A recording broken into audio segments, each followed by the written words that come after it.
성경 말씀 보시겠습니다. 누가복음 24장 13절에서 35절까지의 말씀입니다. 우리 같이 읽겠습니다. 그날에 그들 중 둘이 예루살렘에서 25리 되는 엠마오라 하는 마을로 가면서 이 모든 된 일을 서로 이야기하더라. 그들이 서로 이야기하며 문의할 때에 예수께서 가까이 이르러 그들과 동행하시나 그들의 눈이 가리어져서 그인 줄 알아보지 못하거늘 예수께서 이르시되 너희가 길 가면서 서로 주고받고 하는 이야기가 무엇이냐 하시니 두 사람이 슬픈 빛을 띠고 머물러 서더라. 그 한 사람인 글로바라 하는 자가 대답하여 이르되 당신이 예루살렘에 체류하면서 요즘 거기서 된 일을 혼자만 알지 못하느냐? 이르시되 무슨 일이냐? 이르되 나사렛 예수의 일이니 그는 하나님과 모든 백성 앞에서 와 일에 능하신 선지자이거늘 우리 대제사장들과 관리들이 사형 판결에 넘겨주어 십자가에 못 박았느니라. 우리는 이 사람이 이스라엘을 속량할 자라고 바랐노라. 이뿐 아니라 이 일이 일어난 지가 사흘째요. 또한 우리 중에 어떤 여자들이 우리로 놀라게 하였으니 이는 그들이 새벽에 무덤에 갔다가 그의 시체는 보지 못하고 와서 그가 살아나셨다 하는 천사들의 나타남을 보았다 함이라. 또 우리와 함께한 중에 두어 사람이 무덤에 가 과연 여자들이 말한 바와 같음을 보았으나 예수는 보지 못하였느니라 하거늘 이르시되 미련하고 선지자들이 말한 모든 것을 마음에 더디 믿는 자들이여 그리스도가 이런 고난을 받고 자기의 영광에 들어가야 할 것이 아니냐 하시고 이에 모세와 모든 선지자의 글로 시작하여 모든 성경에 쓴 바 자기에 관한 것을 자세히 설명하시니라. 그들이 가는 마을에 가까이 가매 예수는 더 가려 하는 것 같이 하시니 그들이 강권하여 이르되 우리와 함께 유하사이다. 때가 저물어 가고 날이 이미 기울었나이다 하니 이에 그들과 함께 유하로 들어가시니라. 그들과 함께 음식 잡수실 때에 떡을 가지사 축사하시고 떼어 그들에게 주시니 그들의 눈이 밝아져 그인 줄 알아보더니 예수는 그 애들에게 보이지 아니하시는지라. 그들이 서로 말하되 길에서 우리에게 말씀하시고 우리에게 성경을 풀어주실 때에 우리 속에서 마음이 뜨겁지 아니하더냐 하고 곧 그때로 일어나 예루살렘에 돌아가 보니 11 제자 및 그들과 함께한 자들이 모여 있어 말하기를 주께서 과연 살아나시고 시몬에게 보이셨다 하는지라. 두 사람도 길에서 된 일과 예수께서 떡을 떼심으로 자기들에게 알려지신 것을 말하더라. 아멘. 사복음서는 공통적으로 부활에 관한 첫 번째 이야기로 빈 무덤 이야기를 들려줍니다. 빈 무덤을 목격한 여인들이 천사들을 만났다.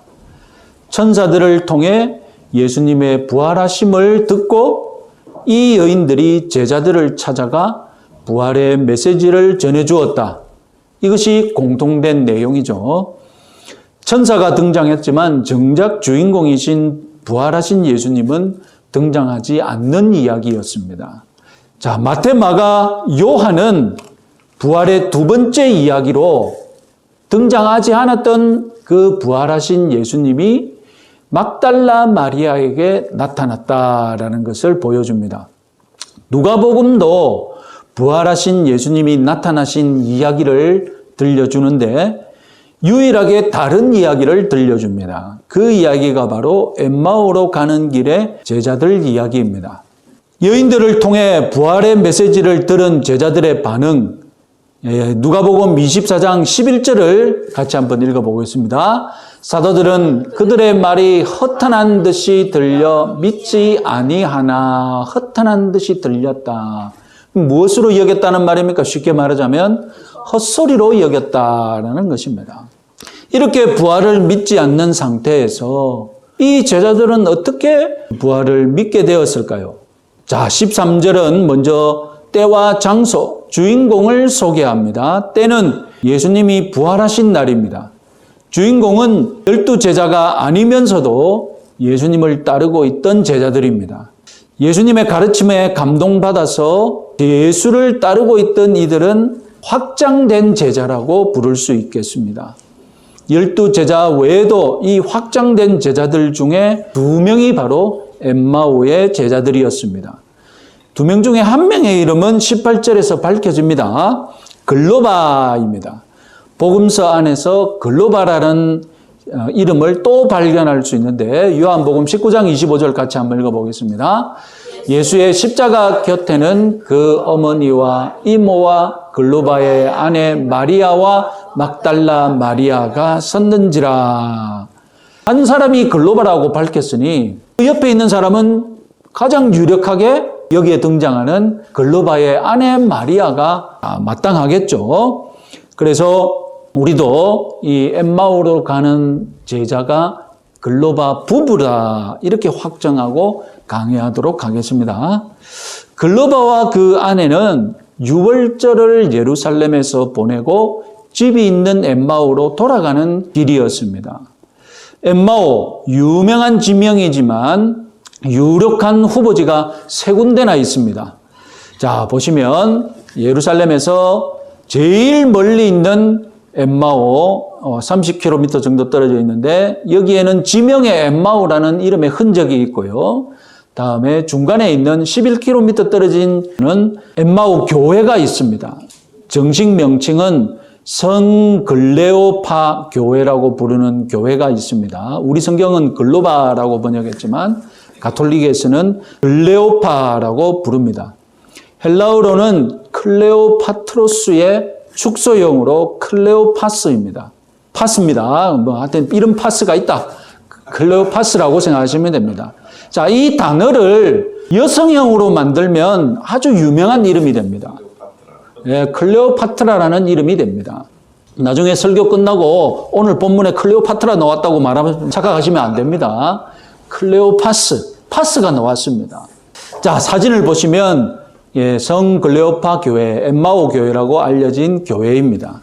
자, 이 교회 안에 보시면 무엇이 만들어져 있겠습니까?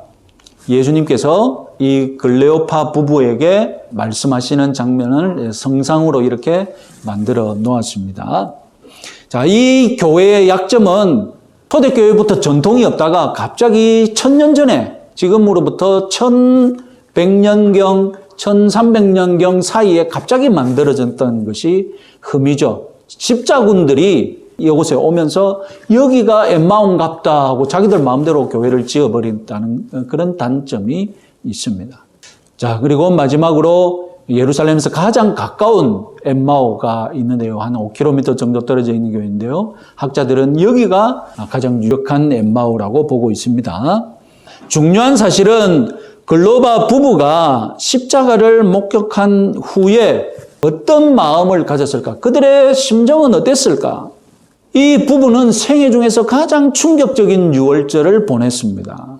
12제자든 확장된 제자든 그 누구도 예수님의 십자가 죽음을 상상하지 못했을 것입니다.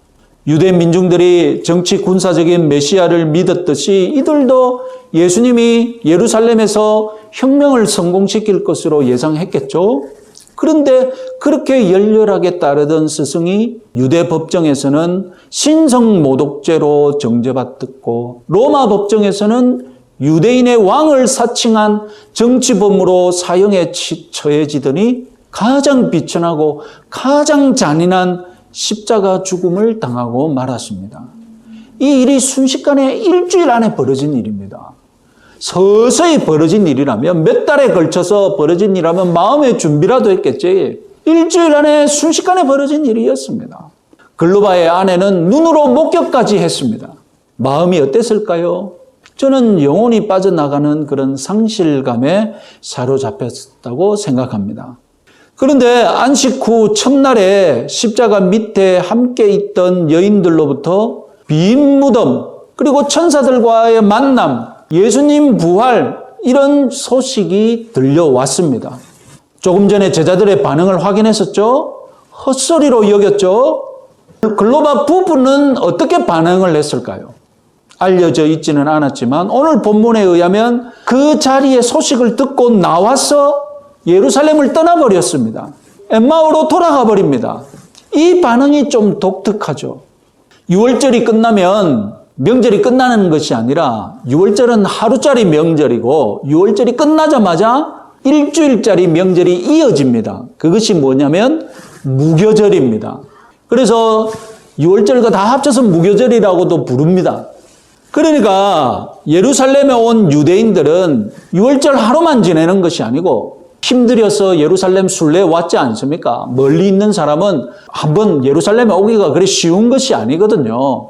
그러면 6월절만 세고 가는 것이 아니라 무교절 절기도 세고 다시 고향으로 돌아가거든요. 예루살렘에 머물러 있던 예수님의 12제자들은 어떻게 했습니까? 고향이 갈릴리였지만 6월절 세고 바로 돌아갔습니까? 아닙니다. 자기들 은신처에 숨어 있다가 무교절 명절까지 새는 그런 분위기 속에서 숨어 있다가 부활하신 예수님이 찾아오셔서 만나는 일도 생겼지 않습니까? 그런데 이 글로바 부부는 6월절만 세고 부활절 메시지를 듣고 예루살렘을 떠나버리고 마을로 돌아가 버렸습니다. 이상하지 않습니까? 이 부부 제자의 상태를 알려주는 또 다른 말씀 17절입니다. 예수께서 이르시되 너희가 길 가면서 서로 주고받고 하는 이야기가 무엇이냐 하니 두 사람이 슬픈 빛을 띠고 머물러 서더라. 누가 봐도 얼굴에 슬픔이 묻어 있었습니다. 이 부부 제자들의 심정이 엄청난 상실감뿐만 아니라 슬픔 그리고 이어지는 조금만의 의심의 싹이 트고 있었다라고 봅니다. 물론 엄청난 사건을 겪어도 예수님의 설교를 쭉 듣고 나는 계몽되었다 이런 확신을 가지고 예수 어게인 운동 할 수도 있겠지만 저 같으면 내가 속지는 않았나? 내가 속은 것은 아닐까? 이렇게 예수님의 운동을 의심하고자 하는 마음도 한편 들었을 것 같아요. 그런데 예수님이 부활했다는 메시지까지 그날 들었습니다. 그러자 이들은 안기는 것이 아니라 그 모든 제자들이 다 헛소리라고 여겼죠. 헛소리라 여기고 그 자리를 떠나버렸어요. 이것은 무엇을 말합니까? 아마도 예수 제자 그룹과는 이제 뭔가 거리를 둬야 할 것 같은 그런 본능적인 마음이 들지 않았을까요? 의심이 들지 않았을까요? 지금이라도 정신을 차리고 내가 빨리 일상으로 복귀해야 되지 않을까? 이 제자 그룹과 같이 있다가는 인생 쫄딱 망하지는 않을까? 이런 두려움이 들지 않았을까요? 여기에 이들과 같이 있기보다는 빨리 내 일상을 찾아야 되지 않을까? 복잡한 마음으로 이 제자 그룹을 떠나버린 것입니다.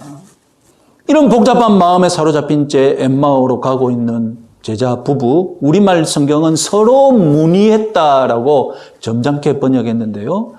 이 헬라어가 뜻하는 바는 열띤 토론을 했다는 것입니다. 무엇을 토론했을까요? 저는 분명히 의심스러운 질문도 던지고 그에 대한 해답도 찾아보고 반론도 생각해보고 다양한 가능성의 토론을 했을 것입니다. 부활하신 예수님이 호련히 나타나서 이 토론에 끼어드십니다. 특이하게도 글로바 부부는 예수님을 알아보지 못했습니다. 그저 자기들처럼 예루살렘에서 6월절을 지키고 고향으로 돌아가는 사람으로 여겼던 겁니다. 못 알아본 이유를 성경은 16절에서 이들의 눈이 가리어져서라고 말합니다. 참 상징적인 표현이죠. 뭔가 갑자기 안약을 이들에게 발랐다는 그런 뜻은 아니지 않습니까? 눈이 가리어져서. 그런데 여러분, 이 상징적인 표현이면서도 과학적인 표현입니다. 과학적으로 사람의 눈은 보고 있는 것 같아도 잘 보지 못합니다. 과학적으로 실험적으로 증명된 사실은 사람의 시야가 심리적인 원인에 의해 좁아진다는 겁니다. 무슨 말인지 다 이해하시죠? 지금 제 혼자 생각을 떠드는 것이 아니죠. 시야가 좁아지는 일뿐만 아니라 사람의 눈은 심리적인 이유로 보고도 알아보지 못하는 경우가 일어날 수 있습니다. 흔히 일어납니다. 눈, 시야, 안목, 사람의 두뇌가 무엇에 사로잡혀 있거나 사람의 마음이 비정상적일 때 보고도 보지 못하고 보고도 알지 못하는 일이 생리적으로 일어나고 과학적으로 증명된 사실입니다.